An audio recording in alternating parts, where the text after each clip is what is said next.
What's up, everybody? Howdy, howdy. Soccer Dad Pod. Soccer Dad Pod. SDP. The SDP. We're back. Got another episode coming at you today. I got one of my... Little Tyler. Felt like a Tyler day. That line is one of my favorite lines. My buckle left impressions on the inside of her thigh. Yeah, I'm sure it was all in good fun. And all the moms just fast forwarded. Yeah, unfollow. Did you not notice the explicit warning? Yeah, sorry. Mom and Dad in carpool. We're back, man. Where you been? It's been a minute. I was just telling Mandy, I have been out of town for the last 3 days, and we have a bunch of stuff going on with the boys. And I said, yeah, I'm sorry. I need to record. I miss being on the mic. I miss being with JB in the studio. I miss being with Jared, although he's not here. But it's been a long while, a minute. Well, we kind of like... You had GA Cup. You had a bunch of stuff going on. Yeah, and the show has a little bit of a life of its own at this point, and our lives tend to move in 1,700 different directions, which is fine. It is. It's fine. It just makes it all that much sweeter, when you roll back in. We got a. For those of you that are listening, if you actually. Here's a PSA, people. This is unprovoked. I just thought of this. On Sunday, May 18th, come join us. We're going to do a livey.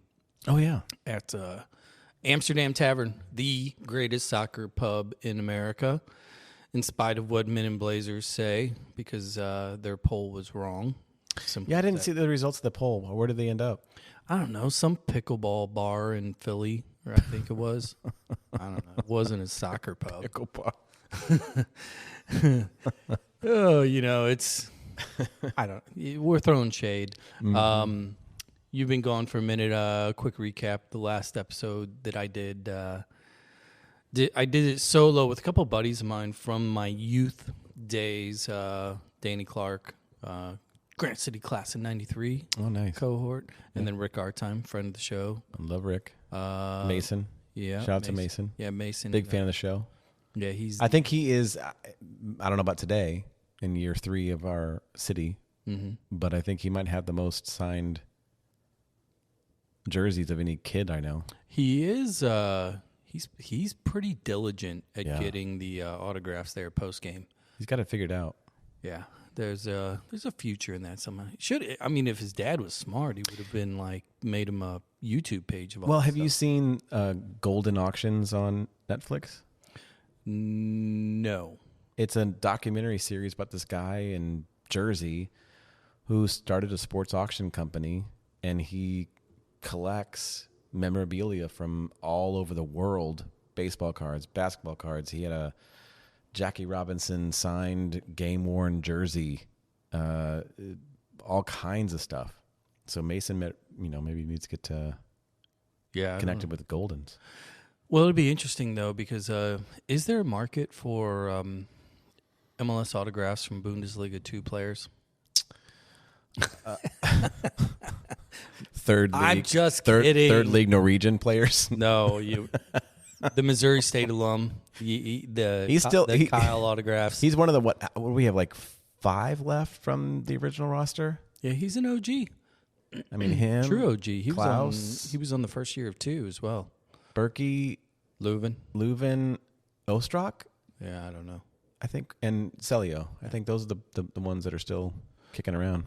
Well, quick recap. I had those guys on. It was kind of a fun conversation because we really were running the gamut. Because Danny is he was an ace of a player, but number 2, he was he is a saint. He's been working for over 20 years with Collinsville United Rec. Okay. So we're talking the 4-year-old through basically middle school. This is the daisy pickers. The cartwheel doers, rollers. Oh, yeah. And And his kids have been out of the whole program for over 12 years, 15 years. That's an impressive stat, because to stay engaged in a program where your own kids are not involved, that takes something. Well, and he's got pedigree too. He's got. I told you he was a player. He played Division I soccer. Has always competed. He could have easily have went the club route with any number of our peers, and he didn't. Chose to stay there. Rick was representing kind of the Gateway Rush side, so kind of talking club level, a little bit broader. And we were all kind of tying together our stories, and it was really kind of it was fun, because it's a side of the game that all of us have really forgotten. We see it through CYC a little bit, but it's not the same. No, it's totally not the same. So go check it out. A quick please and thank you as well. Just do me a favor. Just hit the pause button, hit the review button right there on that Spotify page. If you're listening on Apple, do me a favor. Flip over to Spotify. Because you will be privileged enough to see our lovely faces on a lot of these videos as well, or these podcasts that are now going to be videos too. So go check that out. Would really appreciate it. Points of the day. A lot of stuff going on in the world, period. World of sport as well. Yeah. You came in here ready to roll. What you got? Well, it's just a phenomenal story. We've referenced the boys at Wrexham over in Wales a couple times, and this is a club that was purchased by Ryan Reynolds and Rob McElhaney 3 years ago for $2.5 million. $2.5 million. They started a show on FX. They merchandised the shit out of it, and they turned a $2.5 million investment in year one into a $35 million revenue generating business. Well, did you see the article today? No. With the promotion to the championship. So this is their third year in a row. Yeah. Well, they get a big bump, don't they? Market value of the team as of this morning, $100 million. Yeah. So that was my point, is that I don't know, and I'm sure there have been other clubs that have been promoted multiple times in successive seasons. But to get to the they're one step away from the Premier League. And I say step as if it's like one step. I mean, it's a big season. Yeah. To get past the league of, the championship. They are 39 games away. Yes, but that's crazy. I mean, they were in the sixth. For those who don't understand English football and the length of time it takes to get out of just the National League into League One, League Two, etc. Well, you can even go for you insane. can go even further back from that. You remember we were joking about and they're not a joke. This is a real team, Dorking Wanderers. Yeah. The beer league group that you were talking about, yeah. They've garnered promotion, I think, twice in the last 3 years. Well, and Tom Brady owns a team now, I believe, as well. Can you imagine here in St. Louis? Well, not in St. Louis, in America in general, and this is where we've talked about MLS is a closed league. Yep. No pro rel. Correct. USL is, to a degree, in an open league. Mm-hmm. Has just now implemented pro rel effective 28. Two seasons. But you have three divisions in which teams within USL will be able to go up and down. So, again, if you get this small / mid-market community with a 4,000, 5,000 seat stadium in USL, one, right?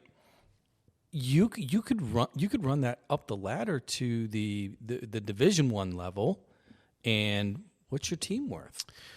Well, I think that's a really, really good question, JB, because I think the investments that we're seeing from a Tom Brady, from Ryan Reynolds, and there's multiple other JJ Watt, that have invested in these clubs over, in England and Europe.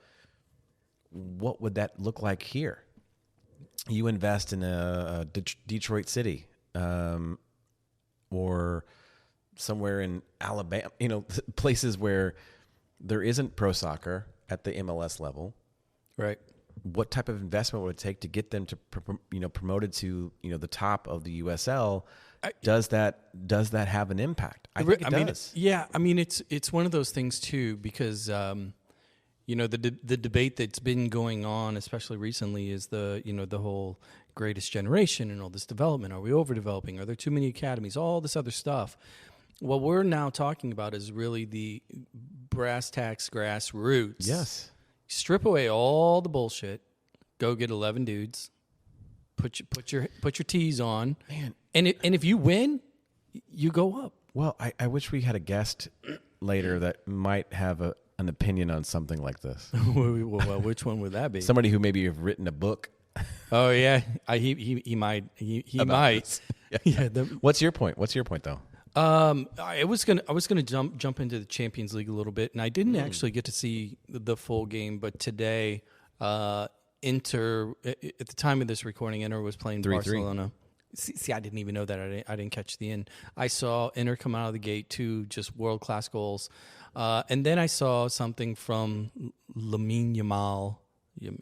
I pronounce that right, Lamine Yamal. Yeah. Yamin Lamal. Yeah, same thing. Anyway, 17-year-old, Yes. right? He is the best player in the world. He is unreal. It's something special. If you wonder if you like the game, even if you love the game as a domestic American soccer fan, and you have your favorite EPL team, or even here in St. Louis, you got your city, and you're a Pompeu fan or whatever. Take whatever conceived notions you have as far as what a good player is, and just go watch this kid's highlight reel. In less than a year and a half's time. What he's doing is it's on Maradona level, it's on a Pele level, it's on a Ronaldo 1 and 2 level. It's off the charts, and the limit to his game is zero. I mean, what's going to stop him short of a catastrophic car wreck? I think bad management, but you said Lamine Yamal, which is correct, and I pretended to correct you, and I was wrong. I knew that. It's insane because we look at the City game against LAFC last week. Yep. And you see Makai Joyner coming in. Makai's 18. Mm-hmm. And he's really good, and he's had an impact. But he's playing at City in the MLS.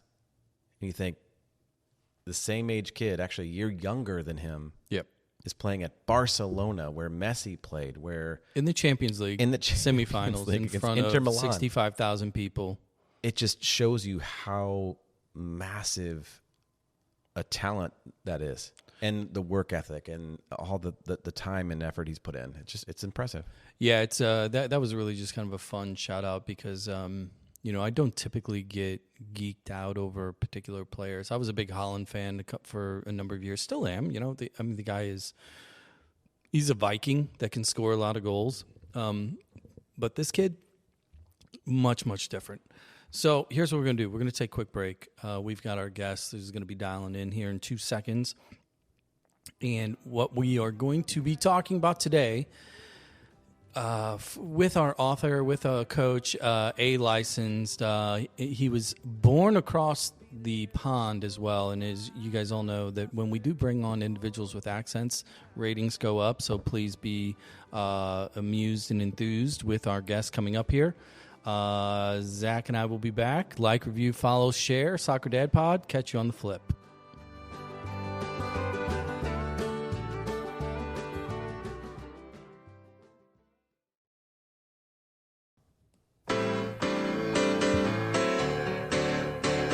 All right, we're back. Soccer Dad Pod coming in. Got our guest. Oh my God, did I just say gas? I think you did. It sounded like gas. God, it's been one of those days. Got our guest dialed in, zoomed in. So for those of you that are on Spotify or YouTube, you can see us all in person, not just listen to our silky voices. But I rolled us in here, a little theme music in honor of you, Zach. Your last couple days, you were up there with the Salesforce machine. That's right. In Chi-Town. What is probably my favorite town. It is. It's your favorite. That's why I took a picture from the 17th floor of our building overlooking River North. Rubbing it in. A little bit. Yeah. I love Chicago. I love everything about it. You know what I love is the underbelly. I like lower whacker. I like saying lower whacker. Well, so many It's not even a double entendre. It's like upper bottom road. Yeah, our guest is like, what the hell did I agree to? No, I could listen all day to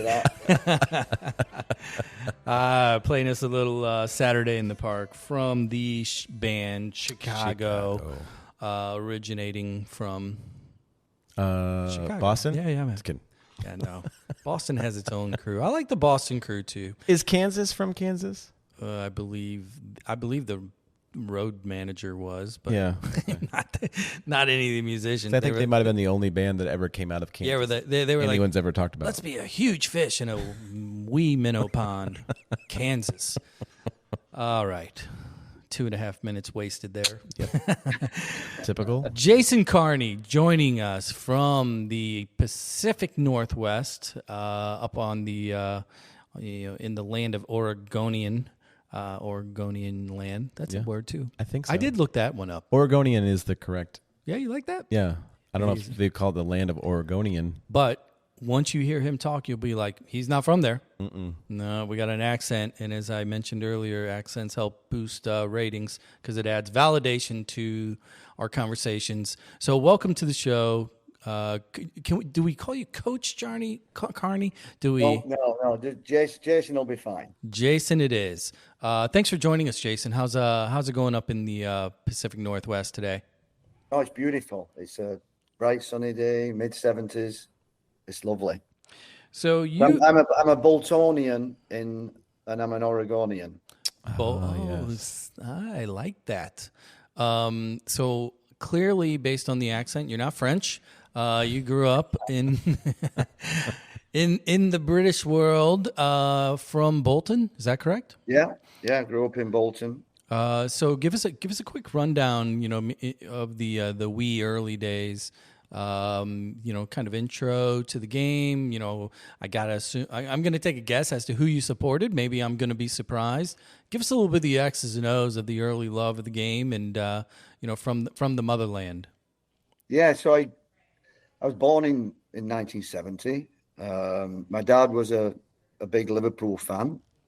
Liverpool's 40 minutes away from Bolton, and I just grew up watching Liverpool, and in the 70s, just as a kid watching them play and just seeing how beautiful the soccer was that they played and how they had so much teamwork and togetherness. I was just obsessed with watching Liverpool and obsessed with the game. So I grew up supporting them.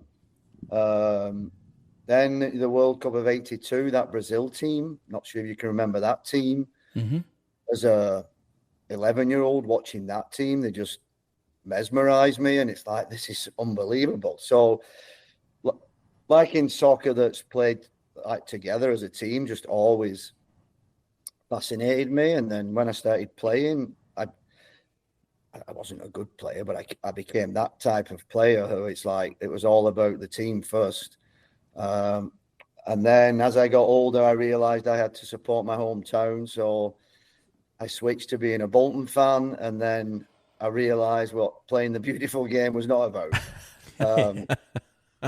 So I supported them, and then playing, I just loved it so much. And then I started on a men's team when I was like 15, and watching my teammates retire from playing and then having nothing to do with soccer, football, and being stuck in the pub, I was thinking, I don't want to do that when I finish playing, just go in the pub, and I want to stay involved. So I started taking my coaching licenses when I was like 24.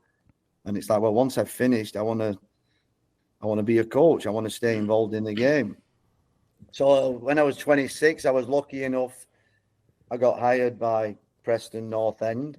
So I worked there for 6 years, had a great foundation, a good education in coaching, worked with humble people that were team players. Really, really enjoyed my time there. And 2003, I moved to the US, just came here for a 9-month stint, and met my wife, who she played soccer. It's always the girl, man.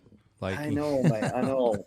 Oh, this one was like, I mean, she's just the best human being you'd ever meet. So it's like, I have 2 children in the UK, and it was like once that ended, it's like, right, I'm going to be single the rest of my life. That's it. And then I met Tammy, and yeah, she was a phenomenal human being, and still is. And 20 years in with her, and yeah, it's great. So did you you came over here for 9 months? You met her in the process, but you came over here with who, for what? What was the task at hand? Yeah, so when Megan and Emily, my 2 daughters in England, when me and their mother split up, I just needed a little bit of space, and came. It was either New Zealand or the US, and came to the US just to coach at the Ellis's. Jill Ellis, his dad, they've got an academy in Manassas. So I did some work with them. My wife, she played for UVA. She played for April. So April was good friends with the Ellises. And Tammy wanted to become a coach. So April said, go and look at this academy. And then that's how Tammy and I met. We were both coaching, and I did a little bit of mentoring to her on the coaching, and the friendship. And then it just turned into. So you're kind of like the reverse Ted Lasso. I knew you were going to say that. And I hope I'm the first to say that, but I don't think that I am. But it's interesting to me anytime we have folks that have come over from, established countries where football is a prime sport, has been for decades, if not a century. And they come to the U.S. and things are very, very different. You've got the club system, you've got the university system. And so I know we'll get into, some of the things that you have been very, thoughtful about and literally written books about. But what, besides Tammy, kept you in the United States, and what kept you coaching football/soccer? Yeah, I mean, the coaching part is easy, Zach. It's I'm obsessed with it. Yeah. I love it just as much now as I did, 30 years ago. It's I don't know why. My wife, Tammy, thinks I'm crazy. It's even when I had a couple of years out where I did retire for a couple of years, I was still sat at the kitchen table planning practice sessions, and Tammy would be like, what are you planning for? Planning for who? You're not coaching anymore. And I'm like, I know, but I may go back, and I've got to be ready. If I go back, I've got to be prepared. So the soccer part is easy. I mean, I could go on the moon and coach. It's, and by the way, for those that are just listening, for those that are watching, they can see this, but put your right hand up a little bit closer to the camera. Your wrist and your elbow, I mean, you've got it literally on your arm. Soccer I was tattoos. number 8. I was number 8 when I played. Yeah. That's a hill in my hometown, Bolton, with a little castle on top. Yeah, and you're a traditional wanderer, right? I mean, you you took the theme of your hometown team and put it to practice and moved to the U.S. That's great. Yeah. So, and then the attraction with the U.S. is, I loved my hometown. I loved the UK. I loved my friends, but there was just something missing where it just wasn't. I didn't quite feel comfortable. I don't know what it was, JB, Zach. I don't know. It just didn't feel right for me. And I loved it. Every time I go back, I meet all the guys I played with still, and they're a big reason of who I am. So sure. I will never ever forget that. But there was just something that when I came to the US, and it probably sounds crazy with the gun laws that you had, but I felt safer. Which kind of crazy, because if you have any sign of a gun in the UK, it was just like. But yeah, I don't know. I felt safer.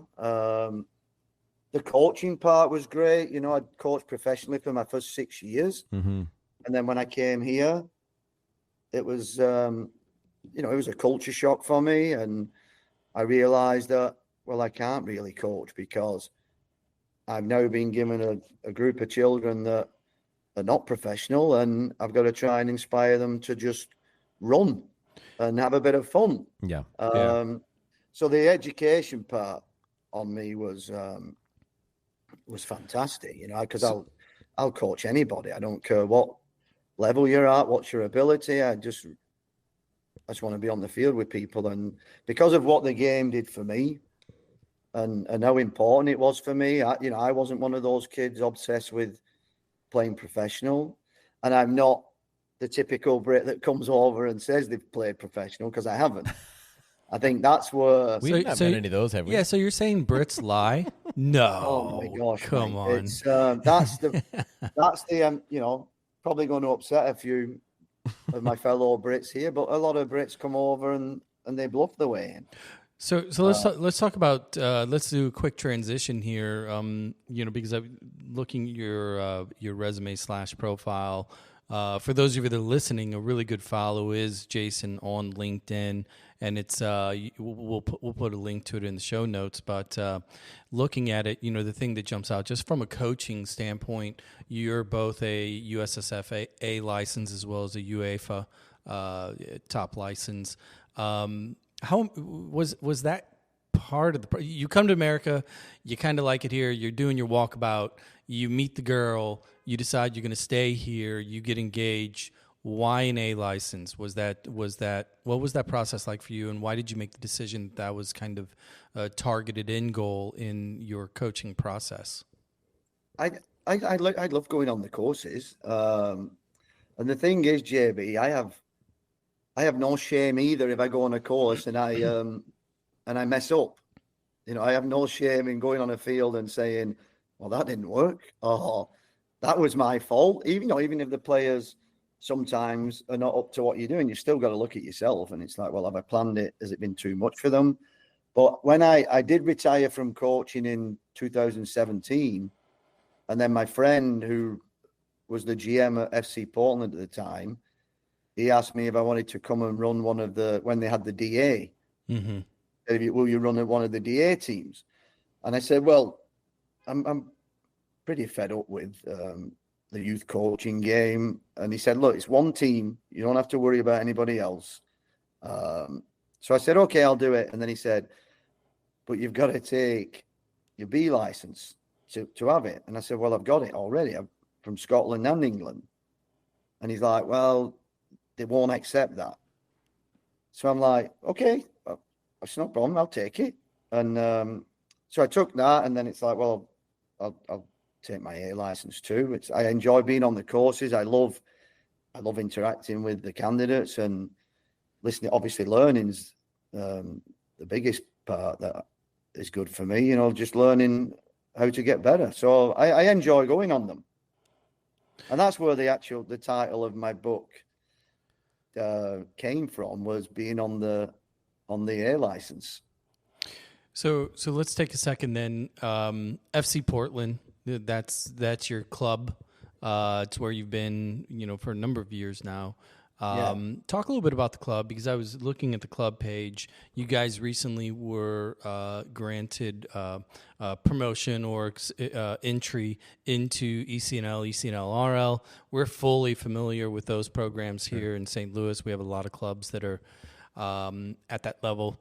You know, give us a little bit of a rundown of the club and how important maybe the ECNL promotion is, you know, to the club. You know, what's the direction of the club? You know, because what city are you in? And because put it in the context of the landscape where you're at. Yeah, and then, you know, I don't want to talk out of line here, because I'm not a big fan of these ABC leagues and how they sell it. I totally support the premise of it, but I think we might be going a little bit too far. You know, if our GM's listening to this, he's probably having hot sweats now listening to me. But I always give the club my thoughts, and I've always been that kind of person that if I'm in a room with people and people vote on something, and it's not necessarily what I've wanted, I'll still support that decision of what anybody does. I'm not going to cry about it. Our girls were in ECNL when I first took over the club, and it was okay. Our girls program was a top pro with top people. The girls were just phenomenal people, and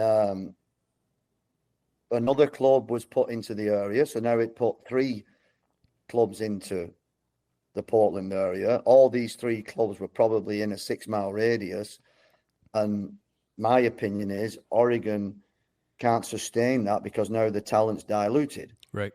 And the talent's diluted, and it also gave the parents to, if they're not happy, they can jump to this club. Oh my gosh, I don't even have to drive any further. It's and the club that was put in was a name that, I don't want to name them, was a name we couldn't compete with. People had no shame in leaving, and then we were left to navigate a season in ECNL with our B teams. We had one age group that could compete. They were a good team, and the rest we had to navigate with B teams, and it was heartbreaking watching these girls. So let me ask you. Let me just get your opinion on this, because we had an episode recently in which we had 3 of the club directors here in St. Louis from the 3 largest clubs, frankly, and we sat down and I had them break down their own entry opinion feedback of the MLS 2 level. Those 3 clubs being St. Louis Scott Gallagher, Lou Fuse, and STLDA with Dan Donegan. We were talking about the structure and what is the goal and how does that help or hinder, working within the MLS Next kind of hierarchy, so to speak. And I think that the consensus was that, love it or hate it, it's a step in a direction in which there's a little bit more clarity. Because it does feel within U.S. soccer, youth soccer, in particular club soccer especially, that because of all the alphabet leagues and everybody can kind of sell their own value within their own silo, that there's no clarity. And the introduction of 2 seems to be a semblance of that potentially moving forward. You obviously are familiar with that news. You know these clubs. You guys are now, on girls and boys sides competing in the ECNL, which for all intent and purposes... we pulled out of the ECNL, JB. Oh, really? Yeah, because it was damaging, we thought it was damaging our players, because now we're navigating ECNL with our B teams. Got it. We were getting hammered every week, and I decided that we had to pull out. It wasn't healthy for us. Well, let me speed up to just the really. I'm sorry for jumping in there. Oh, no. That's great. Clarity's great. I misread the website. So let me just ask you this: do you think that U.S. Soccer / MLS Next that they need to do more? That they need to interject themselves more in order to attempt to clean up all of these individual independent leagues that are scattered from coast to coast? Yeah, I think if they decided to create clarity in the game, I don't think these leagues are going to make as much money as what they're doing right now. So I feel that the chaos in the game and the lack of clarity helps organizations make money, which is so sad. The MLS Tier 2, I've no problem with them saying, hey, you're in, but then that club is going to sell that as a path to the pros, right? To the players. And you're like, that is not going to happen. Yeah, there's a big difference between the structural reality of what they're doing, which I think is very, very good, and then there's the perception of the badge and the titling that I think is very, very misleading. Well, I really want to get into this with you, Jason, because I think you have a unique perspective, and we've heard from quite a few folks from across Europe and places where the established order had been established for decades, right? Yeah. So Bolton Wanderers have been a club for 100+ years. Most of the EPL teams, most of the National League, Championship League, all of them have been around for a long, long time, and that structure has been around for longer than the U.S. has ever even had soccer on TV, right? So there's a disconnect, I feel like, in not just perception but reality. In how do we can't mimic that model. No, and the scale is. I mean, you're in Portland, Oregon. We're talking to you from St. Louis, Missouri, which is 2,000 miles away. 2,000 miles the other way, you've got New York, Maine. You know, the scale is huge. So I think we've got to figure out a way to make this thing work at scale, and we haven't yet. Hence the alphabet soup of leagues and situations. But you said it yourself. You know, we signed up for the ECNL, and we're getting crushed every week. There's got to be a place for the girls that you're coaching to play and feel like they're competing at a high level, but yet getting success and getting confidence. And so I know part of your book is about that topic in general, but what are you seeing that is working? I guess that's my big question. I gave a big tee up to this, but what is rephrase? What's working? what is working within the U.S. system? Because we can talk all day about what's not working. And we don't have that much time. But what is working? It's so easy to talk about what's not working because trying to pinpoint something that's working, I'm not sure. I'm struggling to answer that. So I think if I'm struggling to answer that, then we have a problem. You know, I put in my book, if you can't acknowledge there's a problem, you're never gonna be able to fix it. Yep. We don't acknowledge there's a problem. We know there's a problem. Yes. But we keep it quiet. You know, if you were in Europe and you had a youth soccer club, an amateur soccer club, just like FC Portland, and you were selling a program that was a path to the pros, you'd get laughed at. You know, or if you were a kid just walking around school saying, I'm becoming a pro, you'll get laughed at. Right. But we have a culture that is so strong on winning, and everything has to be it's all about winning and having success. Our culture is so strong on that. And I feel that it gets taken advantage of. That's an interesting point. And JB has a whole other show on this particular topic that we can get into. The pathway? No, everything has to be about wins. Oh yeah, right. And that's such a good point because we debate on this show a lot on the merits of development versus competition, right? Yeah. And I think what you're getting at, and I'm not putting words in your mouth, Jason, but I think what you're getting at is we do sell the idea in America that you can do what you want to do. You can be anything you want to be. And that includes being a professional athlete in a given sport. JB's life goal since he was tiny was to be a professional pickleballer. Yeah. It hasn't worked out. Podcaster. I wanted to be a pickle podcaster. And here we are. I'm halfway there. Yeah. But I think the point I'm trying to get to is you're calling out that it's just not even statistically possible for these things to happen.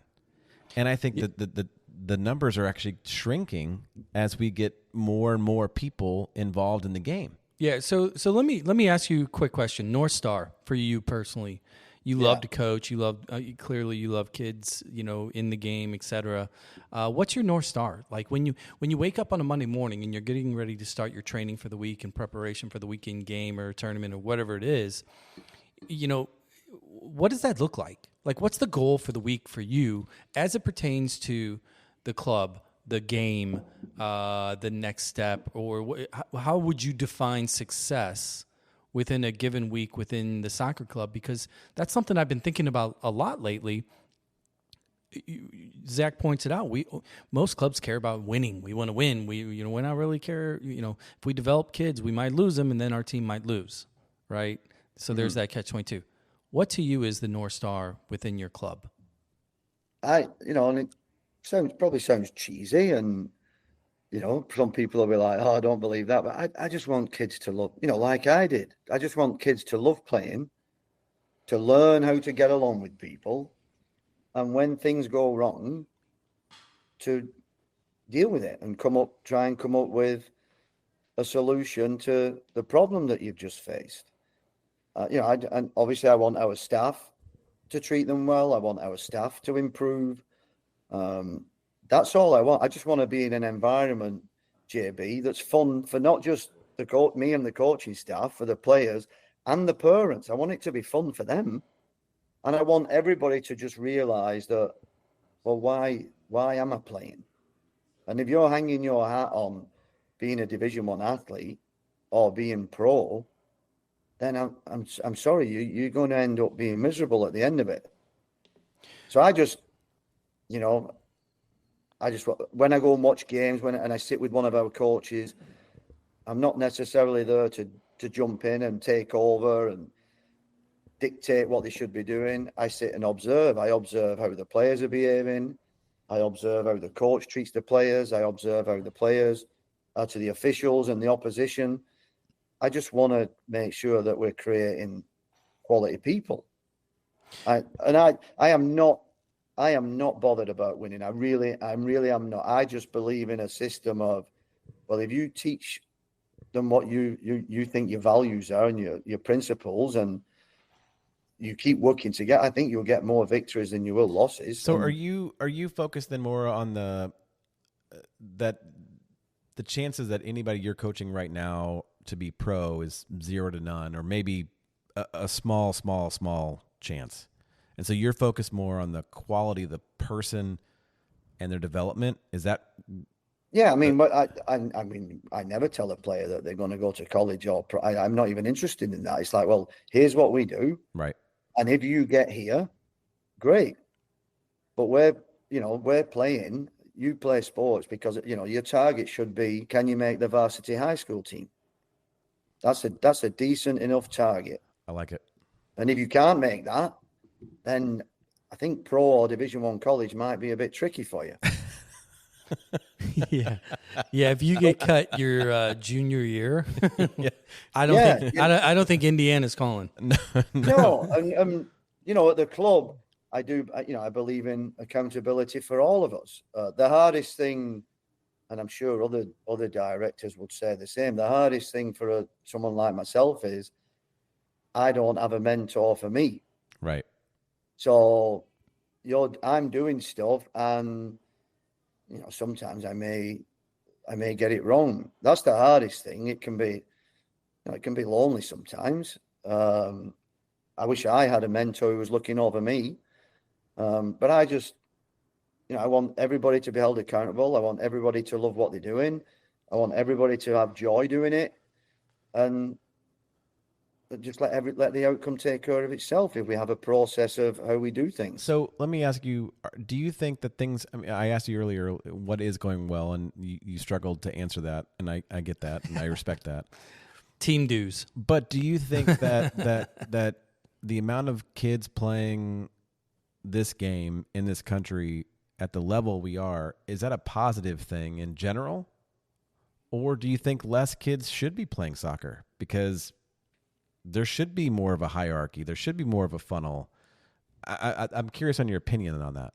Yeah, I mean, if there are millions of kids playing it, it's a positive. Mm-hmm. My problem is, since I moved here in 2003, is the same statement is true now than what it was in 2003. 70% of kids drop out of sports when they're 14. Yeah, that stat was in 2003 when I moved here, and that stat is still the same.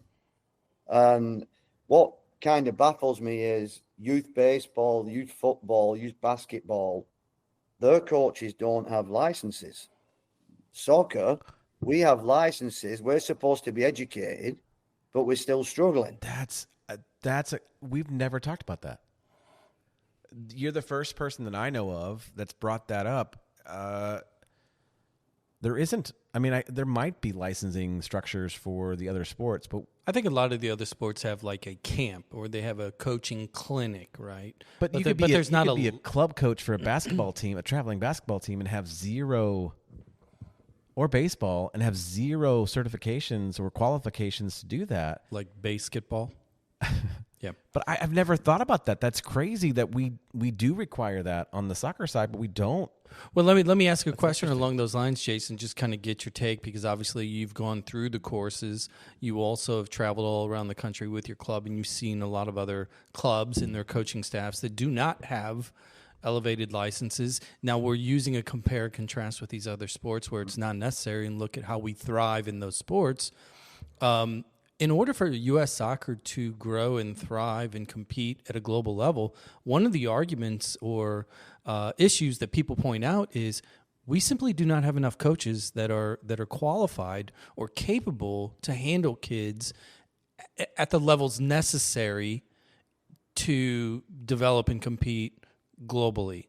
Would you agree with that statement? And if so or not, yeah. Honestly, David, I don't think I could answer that, because I don't know. I mean, I would say, I would hire someone who doesn't have any license. There are people out there that don't have a license that are fantastic for the kids. Sure. There are A-licensed coaches that I've fired. It doesn't necessarily mean you're going to be a great fit to coach children.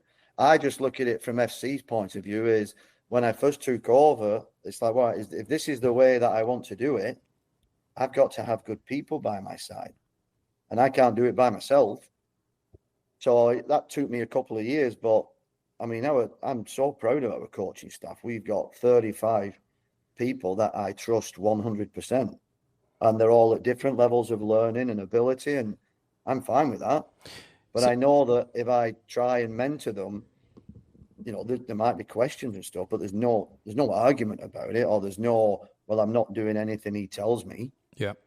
Let me ask you a question directed at your content in particular. Maybe the books, from give the title too, by the way. From the peripheral. Well, here's where I'm going with this first, and then we'll talk about the book specifically. Because reading your LinkedIn posts, you're pretty consistent. You tend to put content or posts out that are sequential. You have a lot of information. You're pointing out, thing one, thing two, these are things we need to look at. Tryout season's coming up. Here's a checklist, things like that. Who are you communicating to when you put this out? Are you focusing on just quote soccer people? Are you wanting to hammer parents more or coaches? Like, who's your target market with a lot of the information? I mean, if anybody on the rants with like youth sports, anybody involved in sports, if it can help one person, then it's fine. Other things, it's like, well, businesses, it's the same. You have to have teamwork. So my rants are certainly not to tick people off, and I always generally have an answer to a rant. Sometimes it's like, people will say, oh, well, I don't believe in that. It's like, well, what do you believe in? And then they haven't got an answer. It's like, well, at least have something to come back on. I just want to target, anybody who's involved in youth sports who can look at some of my rants and say, oh, well, that kind of helps me. Yeah. And that's the hardest thing, JB. And that's the most confusing thing for me when I first took over FC Portland and said, hey, we're going to go down this path now of building a development plan together, and we're all going to be rowing in the same direction. And the amount of pushback that I got is like, well, why wouldn't we want to do that? Yeah. And then I'd say to the coach, well, the coaches who push back, I would say to them, well, if you're coaching a player and you say, hey, I want you to do this, and they say, nah, I'm not doing that, what would you do as a coach? You'd probably sit them on the bench. Yeah. So I said, my process is the same with the staff. Even, I don't like it when the staff sometimes they'll say hey, this is my boss. And I'll be like, whoa, I'm not your boss. I'm your teammate. I'm not your boss. Don't call me your boss. I want us all to be a team, and that includes the parents. Yeah. So the post that you put out today, I want to reference this one in particular because it was basically addressing coaching education in youth sport is needed in soccer, but not other sports. If we are educated, why are we still damaging our youth? If educated, why does grassroots soccer not stand out from other sports? And then you kind of pointed out a few of the issues. You mentioned the percentage of kids that are out of the sport by 13 being 70%. Inappropriate parent behavior. That's one of my favorites. Like we talk about soccer parents a lot, and they are awful. The win at all costs mentality, manipulation by clubs and selling a dream that doesn't exist within that club, and the kids that are going there, like it's just not realistic. But I want to go to one of the comments, and I'm not going to name the individual. The reply was, so how do we stop the economic machine? Question mark. Or change it so it's a win-win situation versus the win-lose environment that we have created today. And I found that to be a really interesting reply because what it is, it's a more educated way of saying, what do you think of pay to play? How do we fix pay to play? And I want to get your take on, and I'll say pay to play, but to the commenter's point, can we create an environment in your vision or your world or your belief in which win-win is a possibility as opposed to the current club environment in which there's a definitive winner and a loser in most engagements? Yeah, the pay to play. A child paying for soccer is uncomfortable for me, and people will say, "Oh, well, you're now in the industry full time." And it's like, well, I've only been in it full time since 2019. I was a director of a soccer club where I didn't get paid.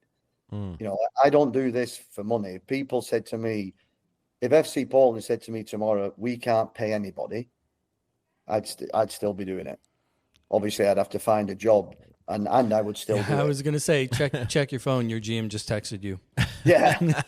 But I love it. But I don't. If you look at pay to play, clubs offer scholarships. So if a kid wants to play, obviously clubs offer scholarships to kids that are just fantastic players, where we don't do that. When a coach comes to me and says, hey, this family's struggling, my first question is, what's the character like?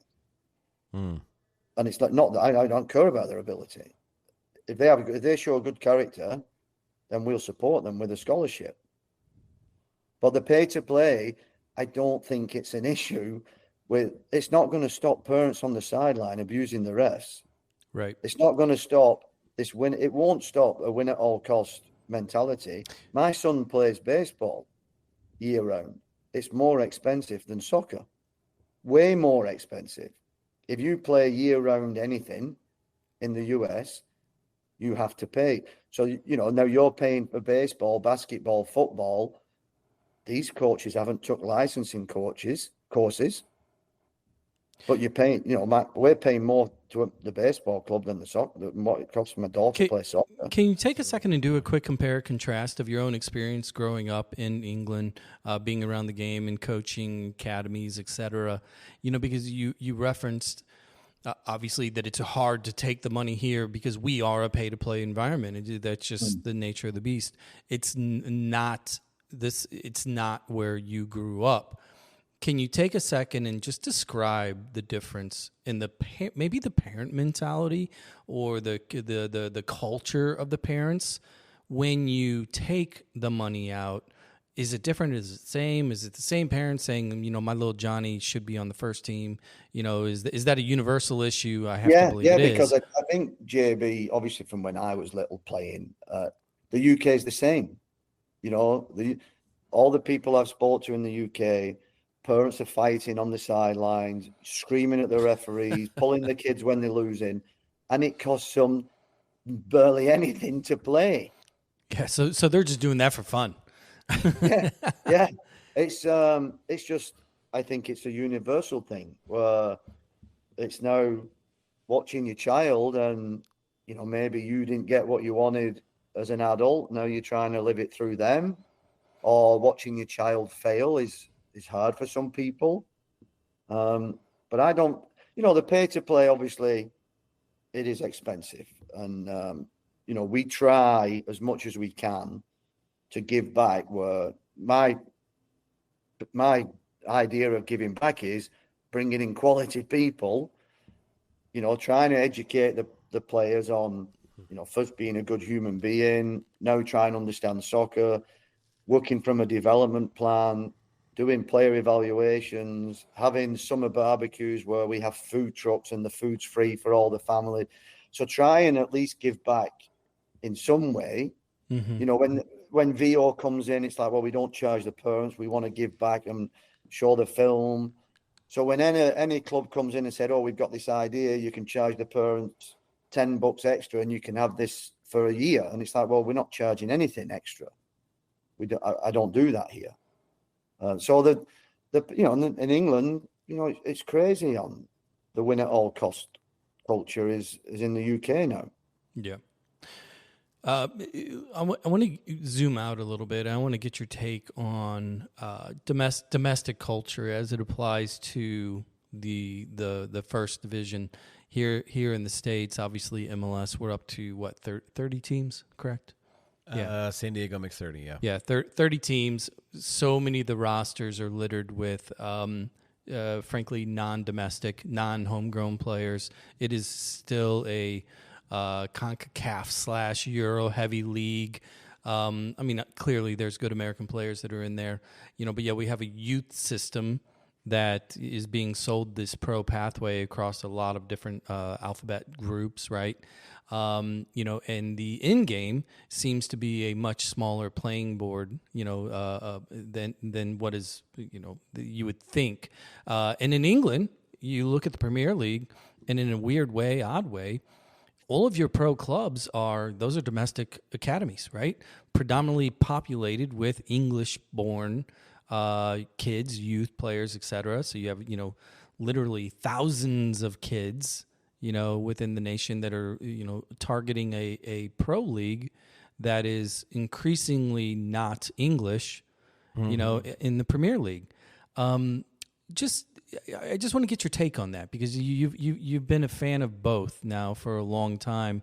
When you view domestic, quote, production and development and academies in the environment in which the end zone is getting smaller, how does that make you feel when you look at that? I think because I've been coaching for 30 years and majority of my years has been with amateur players, I kind of get frustrated of how many kids come through the system when they've been at a professional, especially in Europe, when a kid's been at the club since he was 8, and then at 16 they release that player. I can't wrap my head around how someone's been with you and they're already a super talented player. I can't wrap my head around how so many people don't get through the system.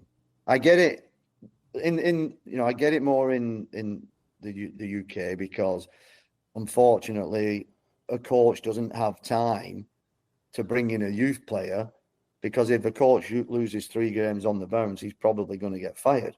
Right. Well, that hinders the kids' chances. But the advantage the UK has got over the US is that kid, if they don't make it there, so if they're in a Premier League academy, they've got a chance of going to the Championship. Mm-hmm. I'm sure they'd be good enough to play in a League One team, a League Two team, the National Conference, which are all fantastic standards. Right. So they've got that. A US kid, what have they got? Yeah, especially with NCAA squeezing out as well. Yeah. So it's I don't get how you can have players and not get them through the system. I don't understand that. As a coach developer myself, I don't understand that. I want to get into something very, very different, which is you're talking about it right now, and it's the subjective side of selecting players that is different from a lot of other sports. So in the United States, baseball, it's very objective. How fast can they throw? What's their batting average? What's their, earns run average, etc. Statistical. Football even. How many tackles? What's their speed? What's their 40-yard dash? golf is very It's the most. yeah, it's just what's their score, right? Or track. Yeah. Basketball and soccer, I think, are probably the most, maybe even hockey, subjective sports where you're looking at and JB likes to ask the question, the it question. How do you know a kid has it?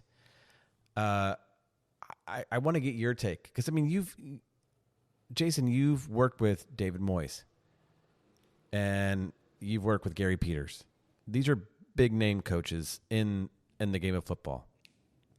What have you learned from them or others that have taught you how to kind of identify the subjective piece of what makes a good player?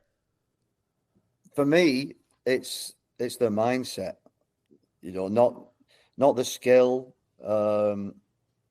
Me personally, I'm more on the mindset and the character of somebody. Cause I think everybody has talent.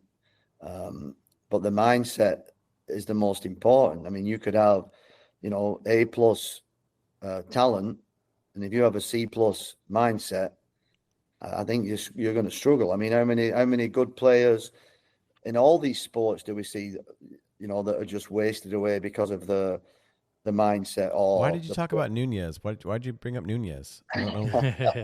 I didn't. Oh, if you were a B- talent but A+ character, I think that person's got a better chance. Yeah. I put it down to that, and I put it down to, like I said earlier, at the pro level, it's so hard because the first team coach's job is on the line. Mm-hmm. Every day.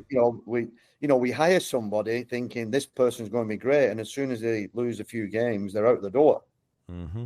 And so how can that person invest in any of your youth players? They just wouldn't do it. They'd rather say, well, let's pay X amount of dollars or pounds on this person. So the mindset for me is, and I'm like that with my high school team. I'm picking the boy's character first, and then we'll go from there. And it seems, it certainly worked last year for us.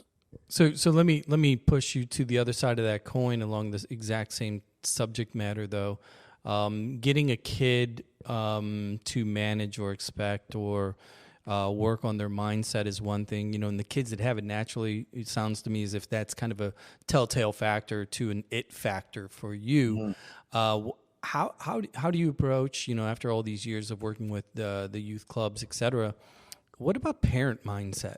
Because of, again, managing the expectation of parents that are paying the bills, right, mm-hmm. for the club, et cetera, and kind of getting them into a position that they understand maybe not only what the club's mission statement is or maybe what the team's goals are, but to be realistic and accepting of the level, skill, or capability of their own little Johnny or Jamie. How do you manage the parents in this process? Yeah, I think the saddest thing about youth sports, JB, is when I have to have a conversation with a parent, it's after a loss.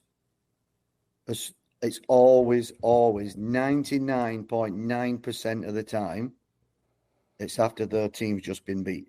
Mm-hmm. So now you're like, well, this has no substance for me. You're only here because of the outcome of a game. So when, sometimes people say to me, hey, why don't you get feedback from the parents and do a survey? And I'm like, I would, but it's silly because it's going to be based on what the result was of the last game. The survey would be different than if they won or they lost. But I always make sure I'm definitely open to chatting to anybody, JB. I'll talk to any of our parents. I spoke to one last night. And this is where soccer can surprise you sometimes on someone where you think, oh, yeah, they get it, I spoke to someone last night. Hey, call me. I kind of have an issue with our team. And it's like, oh. So as soon as I picked the phone up, I said, tell me the result on Sunday. Oh, yeah, we got hammered. I'm like, okay. So that's why you call it. Well, I don't think the team's progressing. What gave it away? Yeah, just because we got hammered. And it's like, well, last year in the Premier Silver Division, we hammered every team. So do you think it was right for us to promote them into gold? And this is U10, by the way. Yeah. And he's like, yeah. I went, okay, so we've promoted them in gold. If a team at U10 has a couple of studs on there, it's probably going to be difficult. Yeah. And we've got to accept that. And they're 10. And then he said, well, the goalkeeper rolled it out. He played it across the box in front of goal and they scored. That's ridiculous. And I said, okay, how were the throw-ins? Probably terrible. How were the set pieces? How did they set up a wall? I bet that was horrendous. I says, do you want me to keep going? Because the list is a mile long. Did this dad call you from his, what is today? Tuesday? What day is today? Today's Tuesday. Today's Tuesday. Did he call you from his Monday night bowling league? No, it's Wednesday. It's Wednesday. His Tuesday night bowling league, right? Yeah. To be fair, JB, I talked him off the ledge. And he's like, I said, look, our priority, especially with young boys at U9, U10, is teach them how to behave and respect each other. Mm-hmm. That's our priority. Because if we don't do that, we're not going anywhere with them. Well, we've been in a situation with our own boys, and we saw it firsthand where they run the ranks in the earlier ages at the quote academy level, right? And they go 20, 30, 40 games of, maybe one loss, maybe two, and then all of a sudden once puberty hits and they get to a full-size grown kid, right? And a full-size field 11-11. Yeah, full-size field 11-11, and all of a sudden, holy shit, we can't win 23 in a row. Well, guess what? Welcome to the game. It's really hard for parents to understand. I was in a debate the other day, and somebody asked me, well, how would you evaluate a team that is looking, in the spring tryouts? I'm like, well, one of the telltale signs of any good quality club will be watch the top 2 kids on any team. If you see them back in the fall and it's the same status quo, that club has no intention of actually working with the kids that deserve to be either moved up, into another age group. It's all about winning at that point. Yeah. I have a pet peeve of not giving kids enough playing time. Not equal. It can't be equal. Sure. But the staff at FC know that it's got to be enough playing time. And we call it ample playing time. And it's that could be different on any day. Let me ask you this, though. Do you think as they move up in age that still holds true? Well, with me it does, yeah. I mean, I'm just... Because that's how I do it, Zach. It's like my high school boys team. Yeah. Everybody participates on game day. Oh, that's unique. And honestly, and it's so good when I've only been doing it 2 years, and last season we didn't get beat all year. We conceded 2 goals. Everybody contributed, and they won the conference the first time since 1990. It's hard to argue with that. Yeah, it's all about culture. And the AD said, he asked me a question. He went, oh, my goodness, do you play everybody? And I said, well, I think that's a silly question. Of course they play everybody. They all work their asses off, and they do as they're told. So what I've done all week, I want to see if they can do it on game day. So they've all got to get a chance. So, Jason, I could talk to you for a long, long time. And I think maybe over a pint up in Portland, we need to make that happen. But I want you to promote your book, and not because it's helpful for us or for you necessarily, but because I think your perspective, and that was the biggest amount of thunder I've heard in a long time right behind us. Yeah, we got a little lightning going. We've got a big storm going on here in St. Louis. So sorry.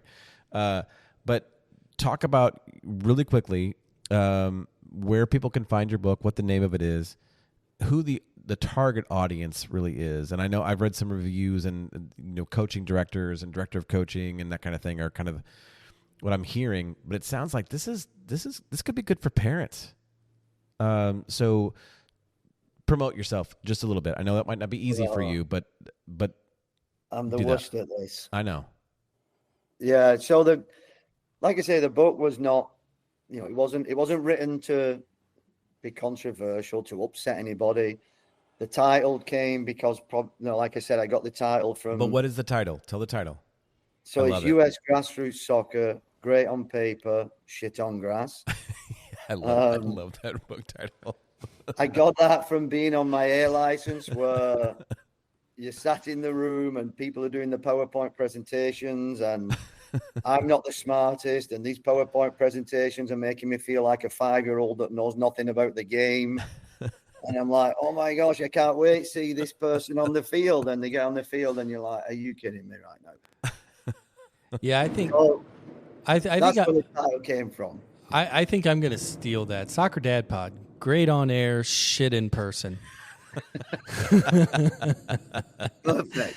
You didn't copyright that, did you? No, I mean, you can have it. I couldn't care less. And then the target was just. Was it cathartic? Let me ask you this: was it cathartic to write it? No, it was easy. Honestly, it was just. I copied and pasted all my rants off LinkedIn and just put that's them what in I a figured. book. I think you copied and just reiterated the thoughts you've already had and just put it into more of a discernible version. Yeah, I love it. Yeah, and it was funny. I'd be listening to like a radio station, and they're talking about, and I'm certainly not political at all. I'm not. But then they'd be talking about something like that, and then I'd be like, oh, that's what's happening in the youth sports. I'll do a chapter on that. And so I'm trying to target. I'm trying to get anybody who's involved in youth sports, really, and hopefully people at US Soccer can read it and realize that we do have a problem. And well, you just told them the World Cup's going to put a Band-Aid on it. Yeah. All these people that are visiting from other countries are like, oh, we're going to tell them how soccer's so big here. We'll not mention the dropout rate. Don't do that. We'll not do that. But I think it's put a Band-Aid on, and then 2 years after the World Cup, we'll be back where we are right now. Jason Carney, coach, author, husband, dad, peer, etc., etc. Don't forget granddad. Granddad. Oh, you're a granddad. Well. Yeah. There you go. Oh.